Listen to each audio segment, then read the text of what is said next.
ماہ شعبان کی 15ویں شب کی فضیلت۔ رسول اللہ صلی اللہ علیہ وسلم نے ارشاد فرمایا کہ عائشہ رضی اللہ تعالیٰ عنہ، تم جانتی ہو اس رات میں کیا ہوا؟ عرض کی، یا رسول اللہ بتائیے اس میں کیا ہوتا ہے؟ آپ صلی اللہ علیہ وسلم نے فرمایا، اس رات میں یہ ہوتا ہے کہ حضرت آدم علیہ السلام کی اولاد میں سے جو شخص اس سال پیدا ہوگا اور جو اس سال میں مرے گا، اس کا مرنا اور پیدا ہونا لکھا جاتا ہے،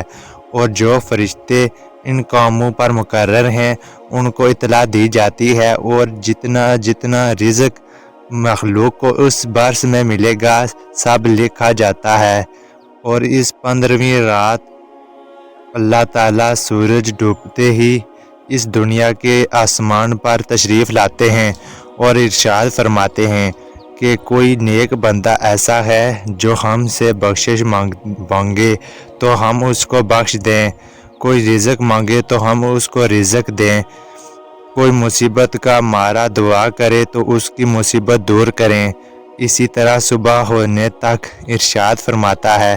بس بندے کو چاہیے کہ اس رات میں خوب عبادت کرے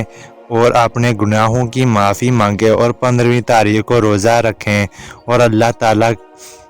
تعالیٰ اس رات میں اپنی مہربانی سے بے شمار بندوں کو بخشتا ہے، مگر کافر، مشرک، کینہ رکھنے والے کو اور قاتل کو نہیں بخشتا۔